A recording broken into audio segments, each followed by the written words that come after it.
Hi, my name is Judy England-McCarthy, and I'm the host of this evening's program of the virtual short story panel. Tonight, we have some amazing panelists, authors who will share their wisdom and insights. And this is for the 4th annual Easton Book Festival in conjunction with the Greater Lehigh Valley's Writer Group. So welcome. And first, I'm going to introduce the panelists. Our first panelist is Hilary Hauck. She is an Italian-speaking Brit living in the US. She writes novel-length and short stories set in worlds which have been or which could be. The next person is Suzanne Mattaboni.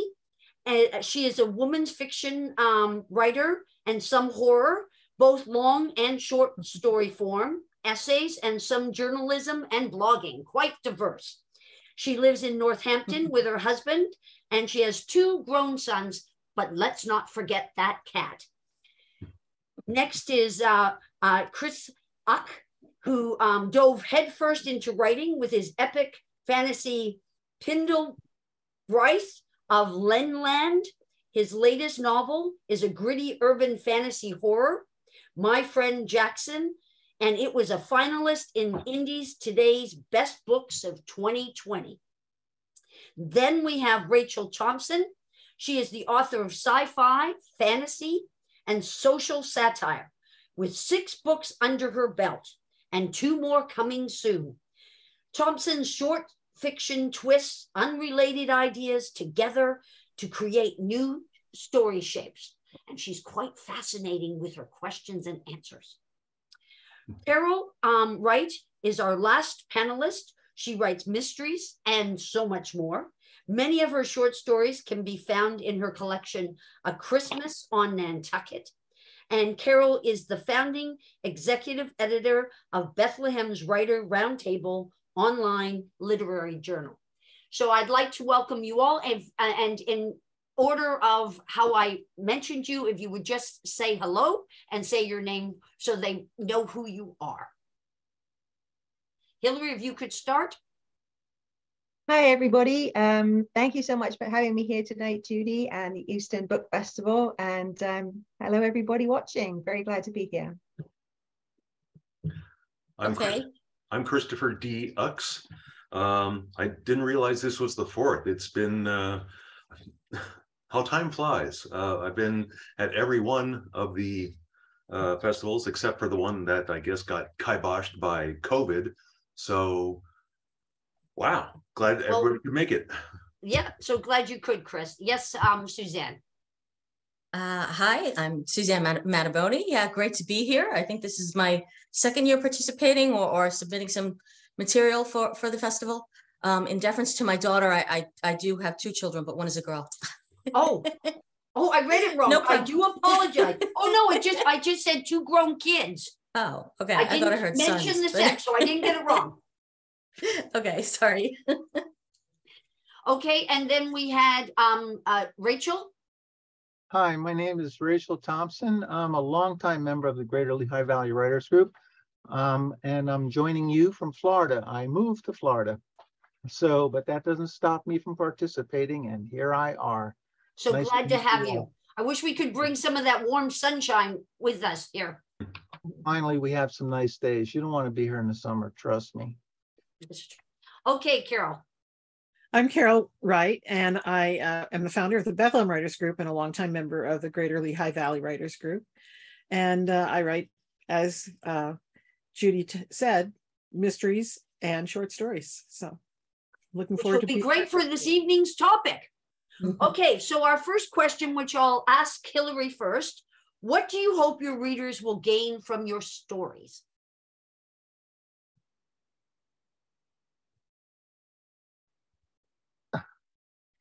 Hilary, you're on mute. You've muted yourself. I did mute, didn't I? Okay. Oh, okay, you're good. Okay. Okay. So I'll ask it again so they can edit that out and we'll look like it's all perfect. What do you hope your readers will gain from your short stories? Novel-length stories. Am I on? Yes, you are. Okay, because everybody else froze. So sorry about that.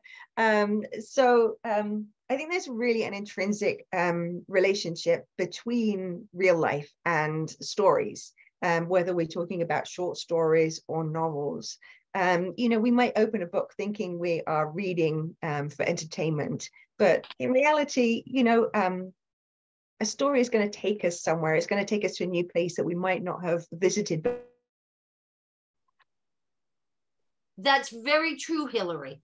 Would anyone like to add to that?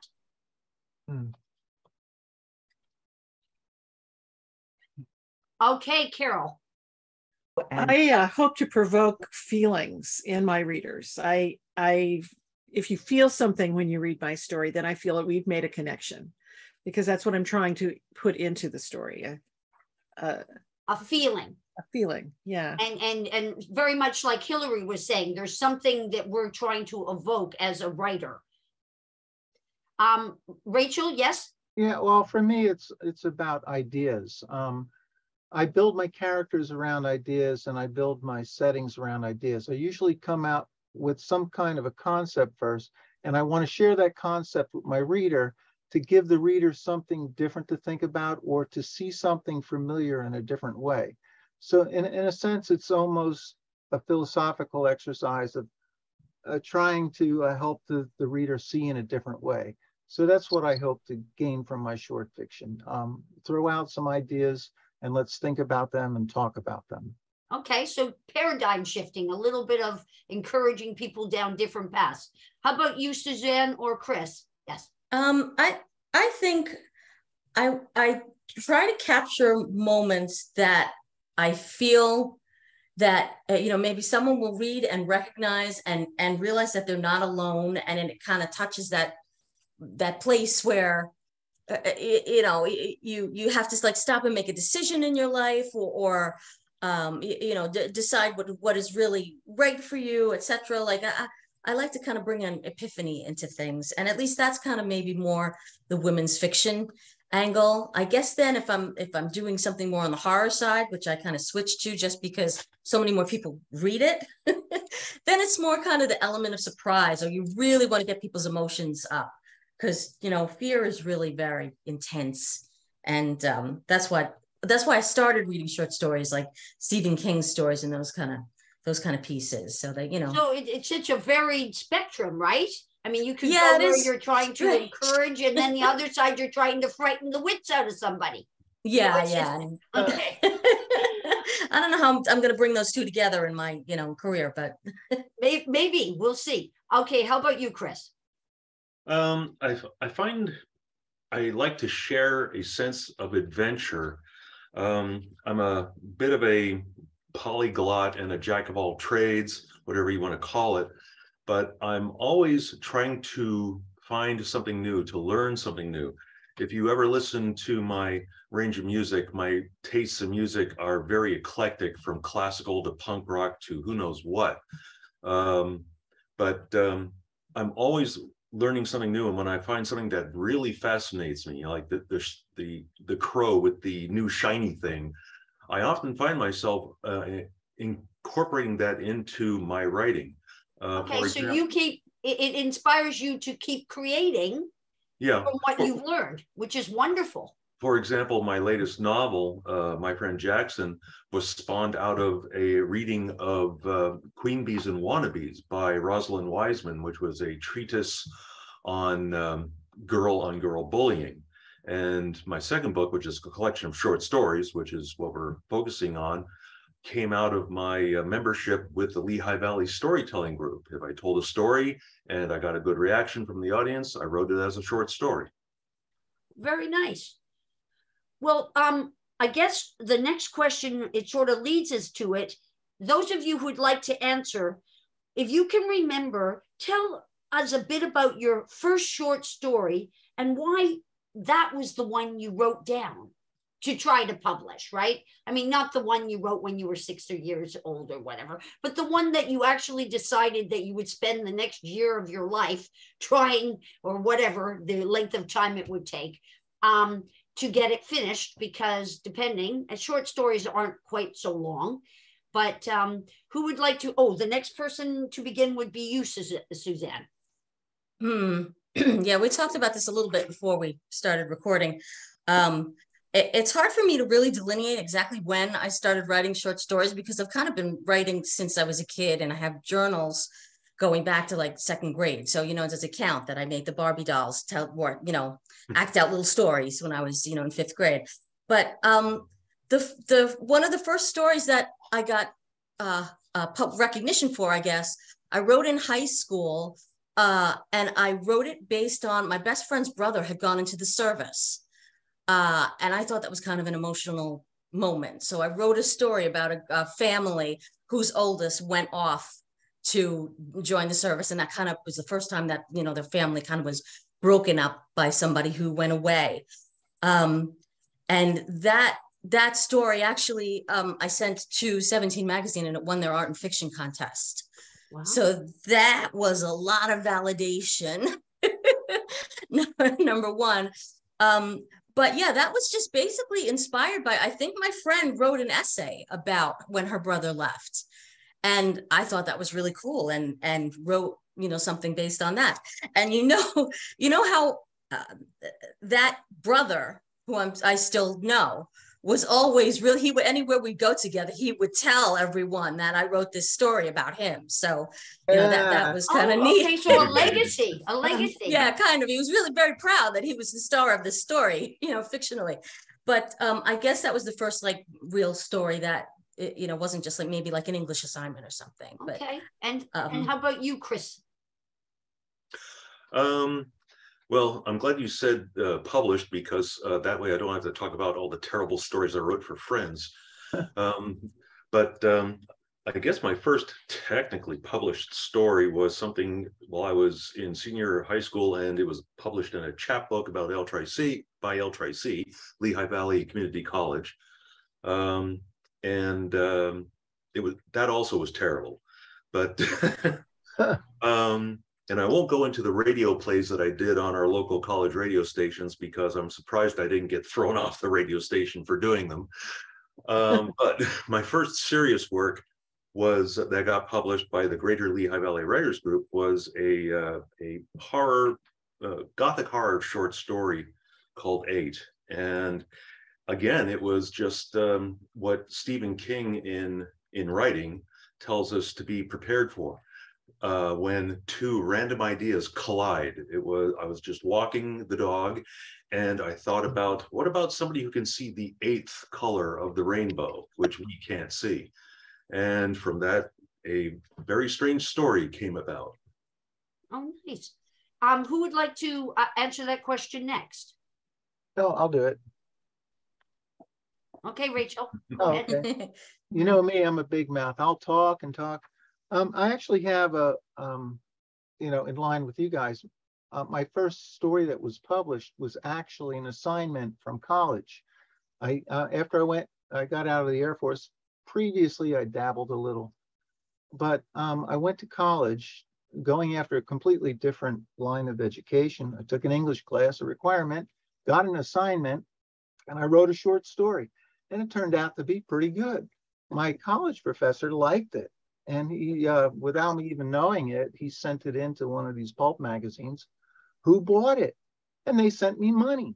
Okay, I'm in now, but then life got in the way, and I didn't really get serious about writing again till many years later, but that was just out of nowhere. And at the time, the pulps were looking for and would take anything, and that was a terrible story.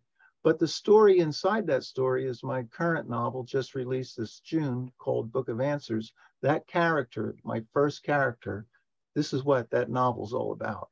So that very first short story, which I knew it was a big story, the concept was beyond me. I knew I had to write a lot before I could write it, and I finally did. But it started with that first short story, that first publication. Wow, that's great. How about you, Carol, or you, Hilary? Well, I didn't know that you wanted to know about published short stories, but the first stories that I wrote were for my younger brother. for bedtime stories. He didn't like reading the same old stories over and over. And so I started making stories up for him. And he liked them better than the ones in the bedtime story books. So he grew up and he became a creative writer. He writes children's stories. And he always encouraged me to write fiction, which I didn't do until the last 20 years. And so when I started writing fiction, he was sort of disappointed that I wasn't writing bedtime stories. But he is part of the reason that I write short stories now. Excellent. And how about you, Hilary? That's great, Carol. So dipping into what Rachel said, the question took me back to the very first story I wrote when I was, I don't know, 7 or 8 at school, and it was a school assignment. But I can remember such euphoria when I was writing it. And gosh, the teachers allowing me to create this world, and it was just fantastic. But that actually is kind of published, or the same character from that story many years ago. I rewrote it in a short story, which is now in print. So it's very special. Oh, that's, yeah, it's surprising how, you know, I'm hearing that you can recycle or develop further, that it might not have been exactly the gem to begin with, but what inspired it. And I was quite fascinated that you wrote that for Carol, for your brother, you know, to get him through. I mean, I was still, you know, hitting my brother with pillows. So that was a vast improvement, your treatment of your brother, than mine. We have a few minutes before, so we try to get this question in, okay? Can you give me an example of where an idea for a story came to you? And we're gonna, then I'll go further into that question. But give me an example of where, when, and how a story idea came to you. Whoever would like to throw it out there. I'll throw it out there because you know me, I can't stop talking. Actually, one of my short stories, which appears in a Greater Lehigh Valley Writers Group anthology, is called Mary Cook and the Railwaymen. And where that one came from was I was riding down through the Shenandoah Valley on a highway, and I look up into these Virginia mountains, and I saw a little decrepit cabin up on the hill about halfway. And I just started asking myself the what if questions about the time and place, who lived there, why were they there, and all that kind of stuff. So, so that inspired me. The setting inspired me. The idea behind the setting I started to develop, and then I came up with characters to flesh out the idea that I was going after. Okay, we'll try to get a couple more people in. Okay, who would like to answer next? Okay, Carol. I find that a lot of the short stories I write are in response to a writing prompt from a contest or an anthology. And so that's my starting point. But very much what Rachel said, from there, you sort of explore other angles to the theme that they're requesting. And you try to come up with something that won't duplicate other people's stories. And then you do a deep dive into the what ifs, because that's really where the wonderful part of writing is, when you imagine all the possibilities. So that's where the inspiration really comes. Great. We have time for 2 more quick answers. Well, I spent a lot of time trying in my youth to do interesting things and meet all different sorts of people so that I could get ideas for writing. And so a lot of the stories and things that I write kind of came from a lot of that. As I got older, I think that maybe that wears a little bit thin, because you're just you're just kind of, you know, limited to those people that you've met, what have you.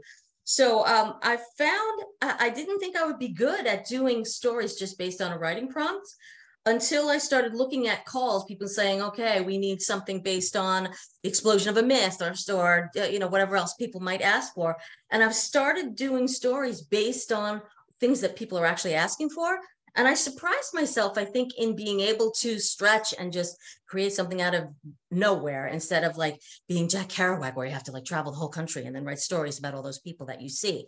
So, so I guess I'm growing. Well, yeah, expanding. I mean, I would hate to think that the horror you're writing or something that personally happened to you. I mean, that's true. You know, so yes, it's great that you can think out of the box, and you have the skill set to imagine yourself there. Yeah,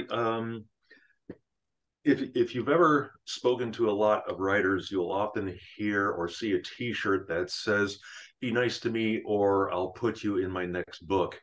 That has sometimes happened, and yes, I have killed someone I've met in one of my short stories.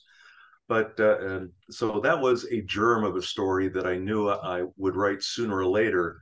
But the setting came to me when one day I'm driving down to visit family way down in Alabama, and I drove past this Gothic wreck of a farmhouse with a water wheel, and the entire thing was overgrown with kudzu. And I just like, wow, what a picture that was. And by the time I arrived at my destination, I had the story in my head. That's great. Yeah, it's nice how you can just be out in nature or somewhere, or somebody will say something. So is there anyone else who would like to answer that example of where an idea or when an idea came to you? How about you, Hilary? Yeah, I'd love to answer that. Actually, I've got a lot of ideas for my short stories from real life events. You know, like Uncle Tom, who sits around the dinner table every Christmas and tells you the same stories. Well, I like to take those little nuggets and turn them into things. And one of my favorite stories actually came from just a little snippet of a story that somebody once told me. So that's lovely, and it just shows you ideas for stories are out there everywhere under all sorts of conditions. They're absolutely everywhere. And actually, there's every so often I read headlines and news that I once read a headline, and I'm going to write this story one day. It was twin girls born holding hands.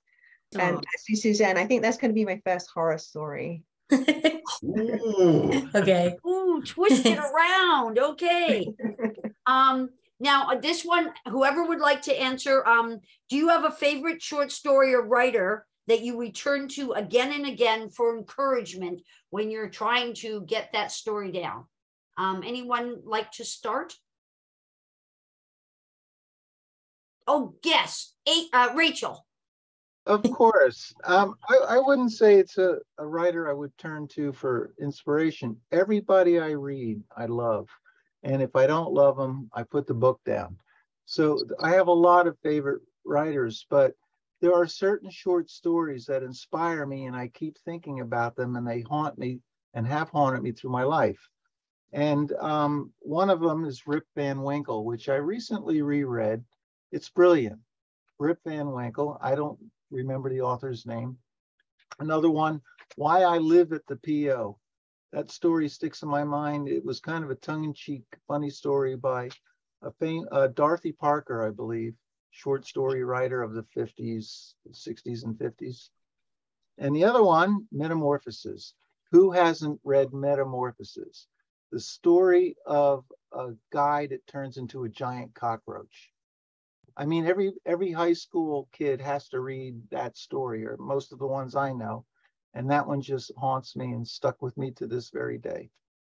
Yes, that's quite the selection. Anyone else have stories that inspire them? Or they're stuck with them? Okay, Carol. I really enjoy Connie Willis's short stories. Connie Willis is a Nebula Award winner, and she writes science fiction, which I do not write. And I don't read a lot of science fiction, but I do love Connie Willis's time travel stories. And she has a story called Firewatch, which was, I believe it was the beginning of her time travel series, where she imagines a near future, the 2050s, where a group at Oxford has figured out how to do time travel.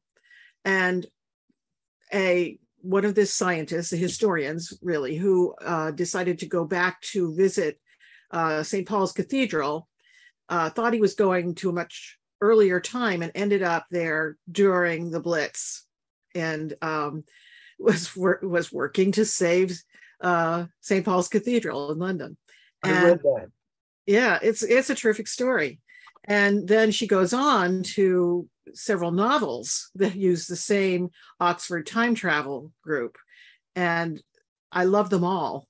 And it shows you, for one thing, a short story is a good place to try out characters or setting or an idea that you want to develop further.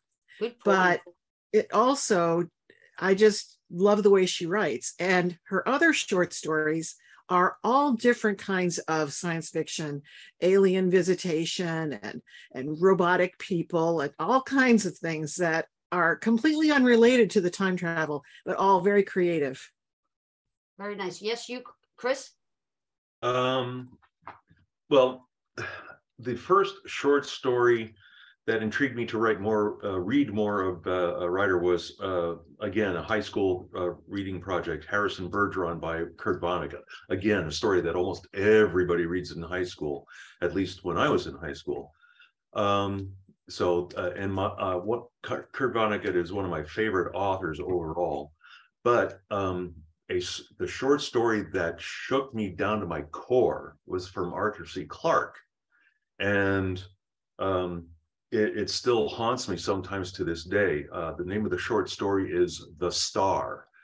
And it's about a deep space mission where they find the remnants of a long dead society that left a time capsule, if you will, that memorialized their now dead race, because their planet, their race, and the entire civilization was obliterated by their star-going supernova. But the end of the story is worthy of a Twilight Zone episode, because it is an ending that just made me go, oh. Oh, don't give it away, Chris. I'm not giving it away, people to check out these things. But the ending just made me go, oh. Which is, I guess, why it's memorable, right? Is they Yes. leave you in the. How about you, Suzanne? Do you have? I have found that I don't necessarily seek out short story writers, let's say, but I've found that I've really enjoyed the short stories by novelists that I know. I had mentioned that I loved Stephen King's short stories, even though his novels have been the big deal thing out there in the literary world. But several of his short stories ended up being turned into movies and such. And there was one story that I had read in, they give you the anthologies when you're in school, in high school or in college. I had read a story called I Used to Live Here Once, which was a really cool, it's a ghost story, but it's one of those ghost stories that you don't know until the end that it's a ghost story. So I won't give any more away, but it was beautiful. And I had forgotten who wrote it. It was just one of those things that, you had to read. Years later, I started studying more like the modernist writers, and I absolutely fell in love with the novels by Jean Rhys, if anybody's familiar with her, and found out later that story that I had remembered from years and years before was a Jean Rhys story. And since then I went and I found, she did write an anthology of stories, so I went and I read all her short stories, and they were fabulous. And in addition to that, I don't really read a ton of sci-fi or fantasy, but I like to watch sci-fi movies. And I also seem to like a lot of sci-fi short stories. So like Harlan Ellison or Philip K. Dick are really amazing. And they've, like Blade Runner is one of my favorite films. And that was based on one of Philip K. Dick's short stories. And there was a story by Harlan Ellison called Repent, Harlequin Said the TikTok Man, where I remember from years ago, but there was just a bad guy villain who dumped like thousands of jelly beans onto a city to cause chaos. And I just thought that was the coolest thing. I like if somebody can think of something really unique, that gets me. Absolutely. The imagery there is priceless. How about you, Hilary? Well, one of my favorite authors is Neil Gaiman, and I love his novels and and his short stories. But one book that I want to mention is Mary and O'Neill by Justin Cronin. Written some really good sci-fi, but before his sci-fi series, which I can't remember the name of right now, he wrote a novel in short stories. So you could read each one individually, and the characters inhabited the same world, and it was just so well done. It was awkward as a novel, but it was a really, really cool idea the way he pulled it together. Yes, and I have to say, for me, the reason I love short stories is I'm not a fast reader. So to me, short stories allow me to have a complete set of something in the time that I have available to me. And so now we get to the next question, which is, what are the biggest differences, advantages or disadvantages between short stories and novels? And if you could all just give one or two things that you think is an advantage, and if they all get used up, well, then we'll leave it at that. But how about we start with Carol this time? Well, short stories are shorter and therefore don't take as much time to write as a novel does. Somewhere recently. No, okay. Well, you only have one main plot, and you don't have the myriad characters you might have in a novel, and it's usually a finite setting.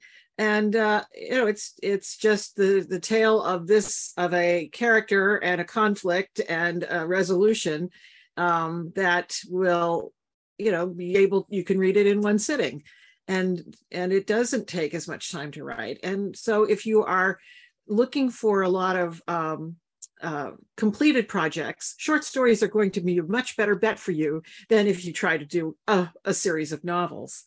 But on the other hand, you can't develop this world to the same degree as you can when you've got all those pages for a novel. So it's cuts both ways. That's true. Any other points, guys, about the advantages and disadvantages? Though Carol was quite explicit in what she said. She was. Oh, go ahead, Rachel. No, you go ahead, Hilary. I talk too much. I want to hear somebody else talk. That's so sweet. Thank you. I was just going to add, and it kind of builds on what Carol says, that sometimes you get an idea and you get a character and you get a really cool scene with this character, but there isn't room to develop that into a full novel. So the short story is a perfect place to put that character or that setting or that idea, whatever it is. I think that you can. Oh, sorry. Go ahead. You hit. I'm going to take it in a different direction. For me, the reason why a novelist should write short stories is because it teaches you so much about the craft of writing, the actual process of writing, the actual mechanics of writing. You don't have time to get into big and broad plots and story structures. But because it's a short story, because you have a limited number of words that you can work with, it forces you to make every word count. It forces you, the writer, to think about everything that's happening on every level.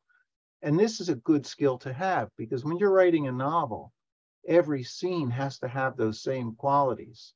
If you can master those qualities of craft, of saying a lot with a few words and getting it across the reader with impact, you want that in your novel on every page. And what better place to learn how to develop that skill than short stories.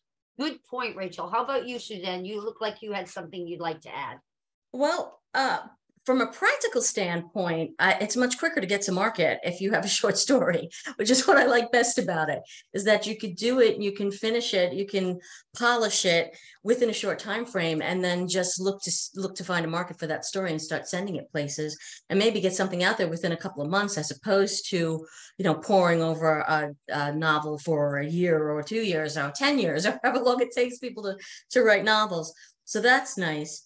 And I also feel like with a shorter form, I think it's easier to be more experimental and maybe try different things that you wouldn't necessarily be able to maintain over several hundred pages, but you can with just, like a 20-page story or an 8-page story, or you can shuffle the timeline and you can, have little breaks and ellipses.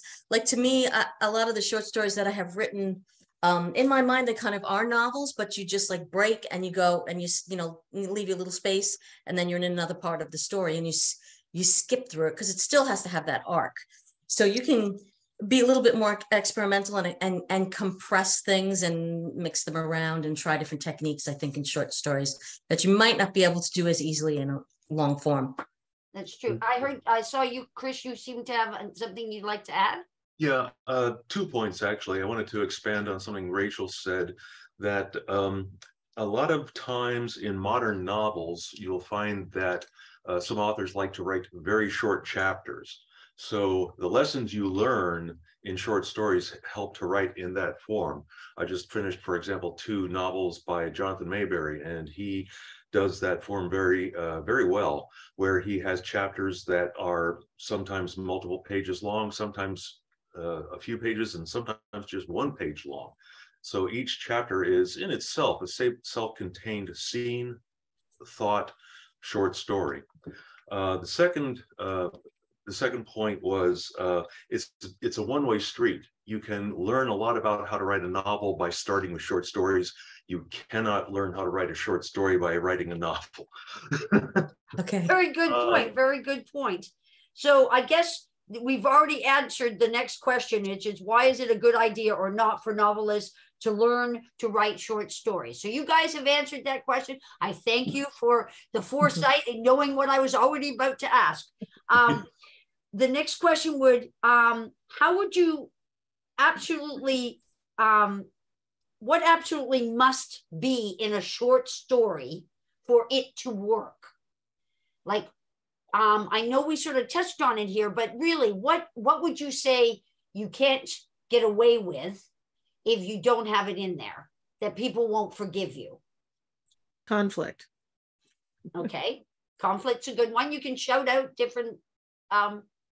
This is a long and deep topic because short story aficionados have all kinds of concepts and ideas about forms, and there's a lot of experimentation, whereas novel writing has a whole different kind of mindset and a way to go about it. And the way short stories function and what you can do in a short story, you can't necessarily do in a novel, and vice versa. So I think it still has to have beginning, middle, end, and something changes by the end of it, or the main character has some kind of moment where they realize something important. And that's not to say that every short story does that. Like, I think literary fiction, I think it gets a little blurry as to whether that happens or has to happen.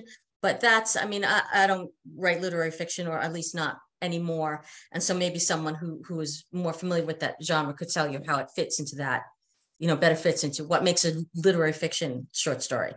But I think that people get frustrated if you don't have at least some kind of an arc where someone starts somewhere and there's a definite change by the end. In addition to the conflict, you have to have a character that makes the reader want to read. A couple of times I've heard people express this as, why do I care?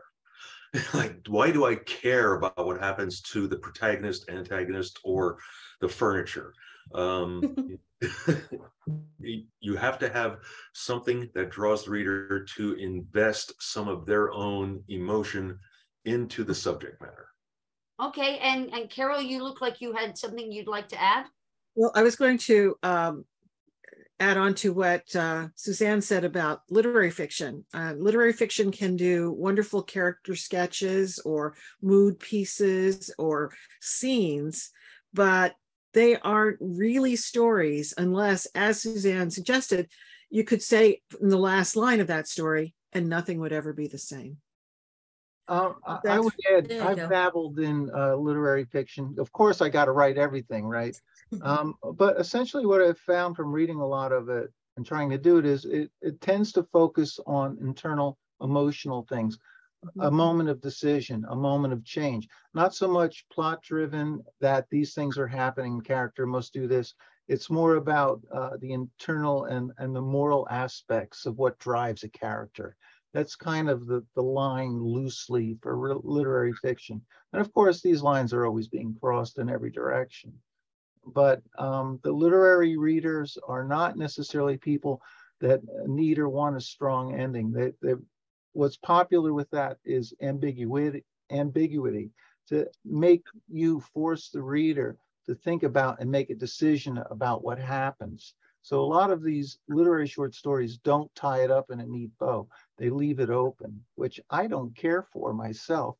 But yeah, people like resolution, yeah. But yeah, I other understand people the like, motivation, but yeah.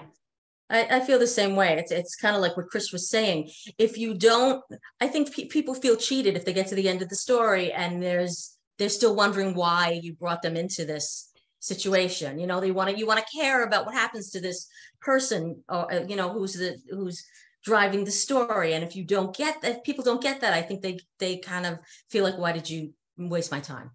I think that's similar, like with the mystery. If you're reading through the mystery and you're trying to figure who done it, and then at the end they say this person did it, and you're going, how? Like, how did this person do this? Like, you just why didn't you magically introduce appeared that and then person? they did it because you said so, but like you didn't piece it together for them. Yeah. I think people like a puzzle that the pieces go in that they can. Now, mind you, the best story that I still remember as a child was that it was The Tiger and the Princess, I think it was called. And what happened was this young man fell in love with the princess. The king found out, and he was poor. And so they had this arena, and the guy was going to go in and he had to fight a tiger. But behind one door was this man-eating tiger, and behind the other one was the fairest maiden in the land, who wasn't the princess, right? Who was just, you know, a fair maiden, and the princess knows which door is which, and she signals to the young man, and the story ends. Now that story has stuck with me because it's like, does she love him enough to put him in the arms of another woman for the rest of his life? Or would she rather be seeing him eaten by a lion or a tiger? You know what I mean?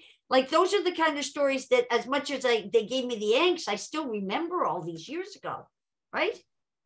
Do you have one more point, Hilary? I wasn't sure whether you had something.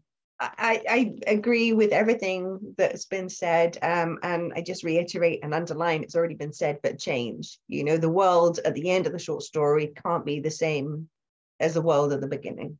Right. So there's got to be some reason to have read it, right? Mm-hmm. Some Yes. change. Okay. Now I'm going to ask you guys to tell me the difference between a short story, a flash fiction, a novelette, and a novella. And each of you could take a different topic, just because some people out there might not know the difference. Who would like to take on? Well, we've talked about the short story. They should have that figured out. How about flash fiction, Rachel? All right, I'll start there. I write all of the genres, but essentially what flash fiction amounts to is a very limited word count. And some of my first successes were for flash fiction. You have to be able to tell a story in whatever the presupposed word count is asked for. I won a contest for 60-word stories, and there are contests for 100-word stories. I think the maximum for a flash fiction is probably about 1,000 stories, depending on the venue. And of course, Hemingway has his famous 6-word story, and I'm going to give you a 4-word story right now. It is Bad Teeth, Nice Toys. Thank you for that. That was a great explanation. Who would like to take on a novelette? Okay, Carol. A novelette is longer than a traditional short story. And depending on who you talk to, a short story can't be more than 7,500 words, 8,000 words, 10,000 words. It just depends on who you talk to. But a novelette is generally considered to be about 7,500 words to about 20,000 words. And that means you probably aren't going to get into the magazines with a novelette, because they are looking for no more than 8,000 words in most cases, and in some cases far less than that. But it does give you a chance to develop your character and your setting more than it would if you were writing just a short story. So as an exercise for preparing a novelette can be very useful. But you can also find outlets for it, but you have to really look. Who would like to take on novella?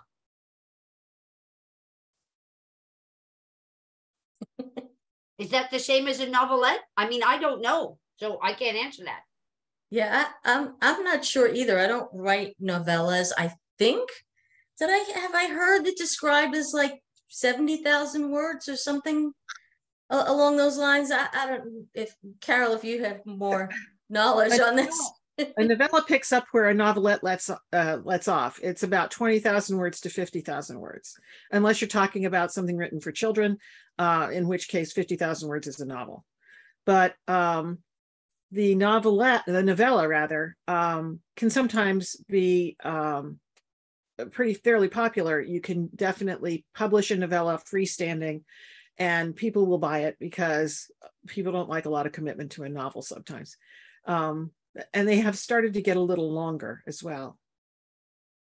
Oh, very good. We have time for one more question, I think, or two in this time frame that we have, and then we'll come back for one more session, guys. Okay. What is the submission process like for short stories as opposed to pitching or publishing long form work, in your personal experience? Again, that's another big topic, but I broke into writing, doing journalism, freelance journalism. So I got ahead of the game and kind of learned the ropes. When you're submitting as a freelance nonfiction writer, the process is similar to literary magazines and other paying venues. Contests is a whole different thing. But essentially with literary magazines, they usually have a call out. And you can find this out by subscribing to various places like The Writer, tell you who these magazines are. When they have call outs, you respond to the call out. They either take it or they don't. It's usually, you just follow their guidelines on their website, and however they want it delivered, that's how you give it to them. They might want it in the body, they might want an attachment. Just give them what they want. Newspapers and magazines, totally different. I write a 3-line letter in an email and say, hey, I'm a freelance writer. I got a story about this. Do you want it? Boom, that's it. They get back to me and they say yes or no. But with literary magazines, whole different ballgame. Follow the instructions. Very good. So there's rules that they allow you to know ahead of time, and then you follow through on it. Do what they ask. All right. How about you, Chris? Rachel covered most of it, but if there's one word of advice I'd give on submission for any venue, be it short story, magazine, novel, read the submission guidelines and follow them to the letter. If they ask for vanilla, give them vanilla. If they ask for sprinkles all over your borders, do it. They will, sometimes magazines get so overloaded with submissions. And I know of one example in Weird Tales magazine, where they had hired enough editors to, or rather readers, to handle maybe tops 500 to 1,000 submissions. They got 10,000 submissions. And a lot of them immediately went onto the slush pile because they did not put it in the right format. Okay, sometimes they look for the staff look for any excuse to lighten their load. So follow their instructions like your life depended upon it, because it does. Yeah, it's true. They're very strict. Sometimes they will ask for specific fonts for and margins, etc. And something I think is good to know: pay attention to whether or not they tell you to put your name on the manuscript. The format, it pretty much is going to be the same as if you were sending a novel, where it starts at the beginning, the middle of the page, and you've got your contact information on the top left, and then the amount of words on the top right. But they will ask sometimes for you not to put your name on it, because that's called a blind submission, where they don't want to know whose story they're reading. They want to judge it without seeing, anything about the person, and you will disqualify yourself immediately if your materials appear, even if it's in the watermark or the header, or it's sometimes if it's in the name of the file. So just make sure that those things are taken care of. Okay, Hilary or Carol, did you have something you'd like to add? The only thing I would add, everybody's really covered a lot of detail, but Duotrope is also a good source for finding short story calls for short stories, and it is that'll be helpful for anybody's listening, and yes, they could go check out. I mean, I think you said The Writers, And then you've got the Duotrope. That's a couple places that can get you started out there, folks. Okay, how about you, Carol? I was going to mention Duotrope as well. Oh, there you go. So there's two advocates for Duotrope. There's a site called Authors Publish, where I think once a month they will do, here are the deadlines for this month, here are the deadlines for next month. So if you go there, you know, once a month and take a look, I think I've gotten a lot of traction from them. And that's on there's some website? Yeah, authorspublish.com. It's an email list. Yeah, or you could just you know, Google it and it'll probably come up. There's a couple, I know there's a few, like if you do horror stories, there are a few that you can go to that are relative to horror. You know, you have to do a little bit of research to see if there's some specific to your genre. Right, and just be careful out there, folks, because there are people that will ask you for money and stuff. If they're asking for money, then they're not legit, okay? What if you're putting the work out there, they can either pay you for it or not. They can refuse to look at it or not, but you shouldn't have to pay for them to refuse to look at it or not, okay? Yes, Carol. One exception is if you're entering a contest, you can expect that you're going to be paying a fee if you enter. Yes, but keep it in mind though with the contest, because the contest border on, to me, dubious behavior sometimes, because they're saying, okay, we want $10 submission and the prize is $100. And you know they're going to get 1,000 submissions. So this isn't, they're not in it as something to find good writers. They're in it to make money. And I think that's I think that's true of some contests, but I think that you may have a grander vision of how many people are submitting to contests than is always the case. I think there are a lot of contests that use their entry fees to pay their prizes. So Hilary, you had said there was something we should know about Duotrope though. Yes, yeah, we were talking about paying for submissions. And I just wanted to clarify that Duotrope is a pay site, but you're not paying for your submission. It's just $5 a month and you can pay your $5, use the site for a month and then duck out. And it really does. Like a membership, right? It's like a membership. You can have it like Netflix, right? Like you can do Netflix, binge on it, see as much as you want and do as much as you want and then say, okay. And then could you join again like Netflix? Could you come back? Absolutely. So, so if you have a month where you could focus on maybe taking advantage of all their things, and but you couldn't do it on a consistent basis, $5 is very reasonable.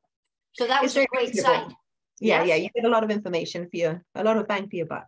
I would mention that there's a system called Submittable. It's a program.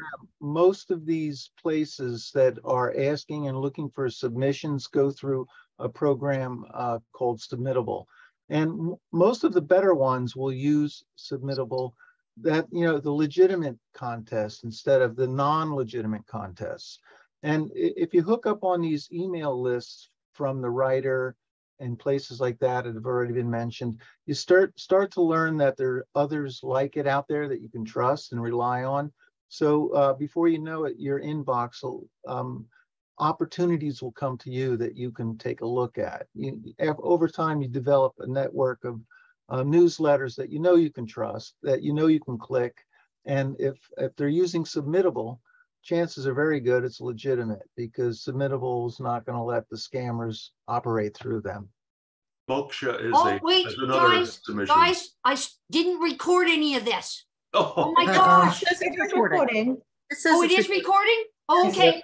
All right, I did record some.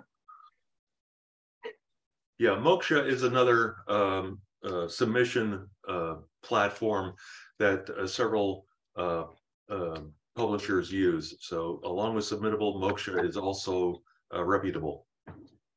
Very good. So people have some ways of actually, you know, getting started. And that's nice, especially for those out there that don't have a clue. You know, now they know that short stories are a good way to get in through the door, right? Their foot in the door, it's manageable. And here are some sites you could actually submit to. That's terrific. Okay, is there anything we can learn from anything else that we can learn from short story form that can be used elsewhere? Like, you know what I mean? In other circumstances. Hilary, you're nodding your head up and down. I think you Yes. have an answer.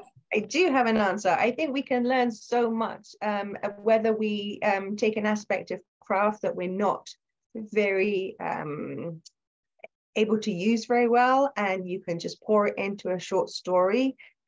You can also learn about a new genre if that is going to be your new jam.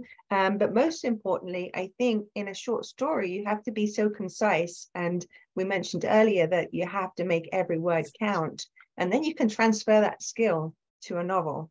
And your pacing and your action can be much better in a novel because of that. Excellent. Any other input on that question? Rachel. Oh, I have a good one.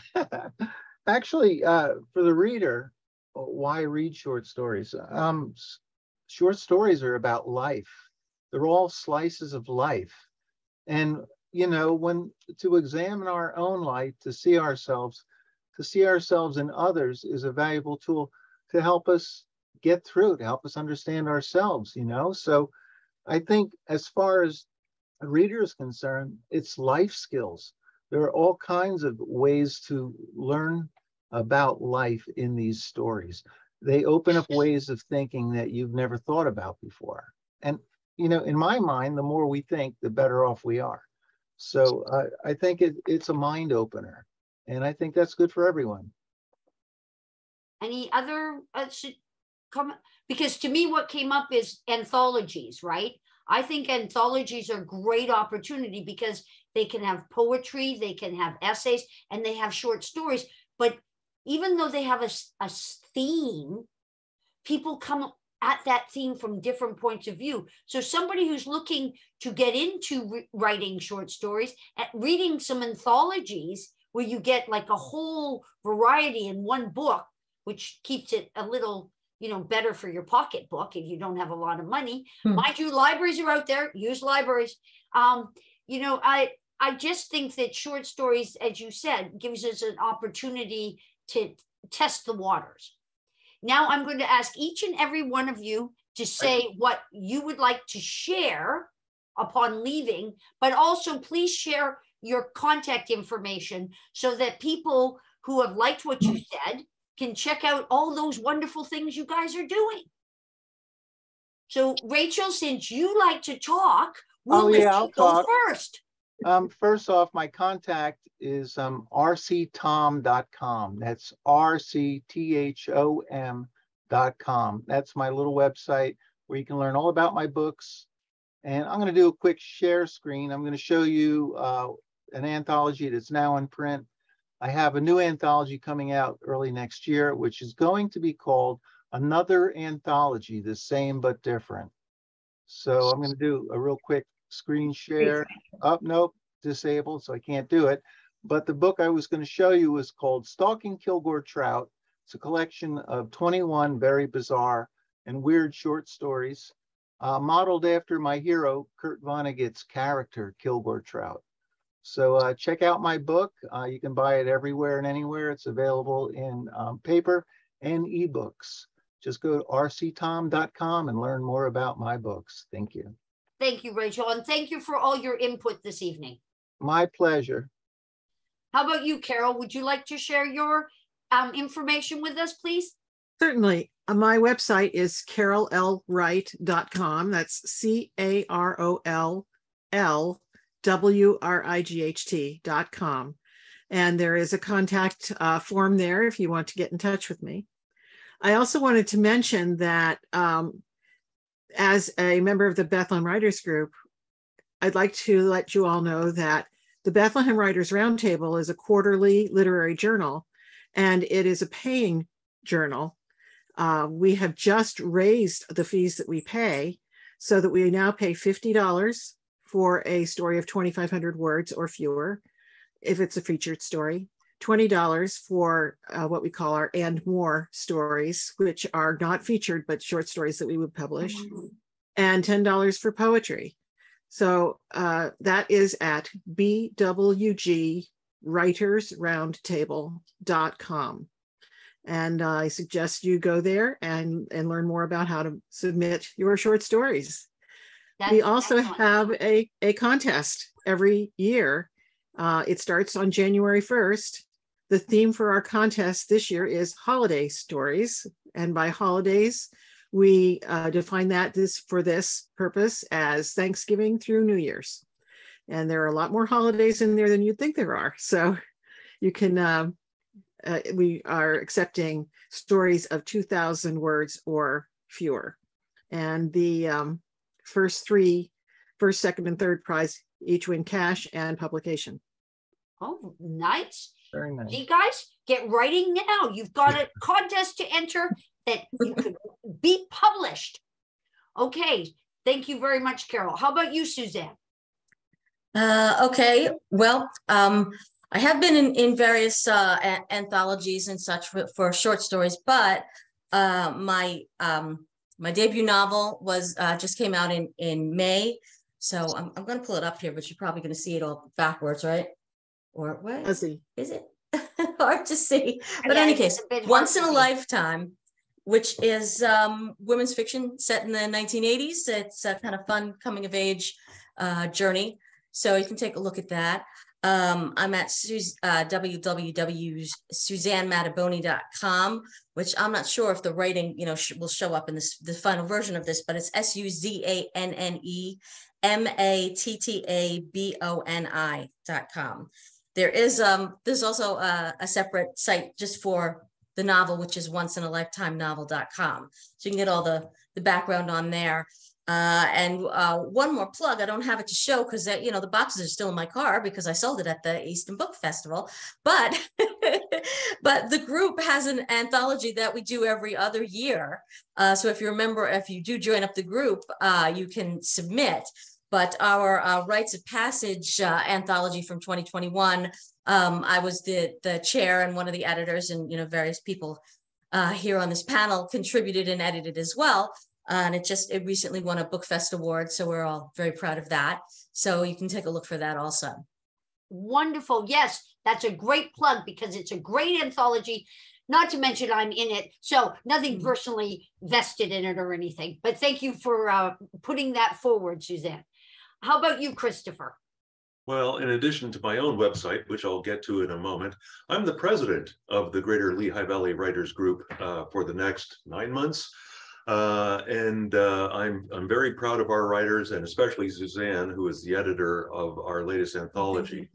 The Book Fest Award is definitely a nice feather in everybody's cap. And yes, I have a story in it too. The place, if you want to become a member and participate in not only our biannual anthologies, but also our writing classes, our meetings, and our Writers Cafe, where you can test out your new writing, just go to the website glvwg.org, and that's the initials of our organization, GLVWG, for Greater Lehigh Valley Writers Group.org.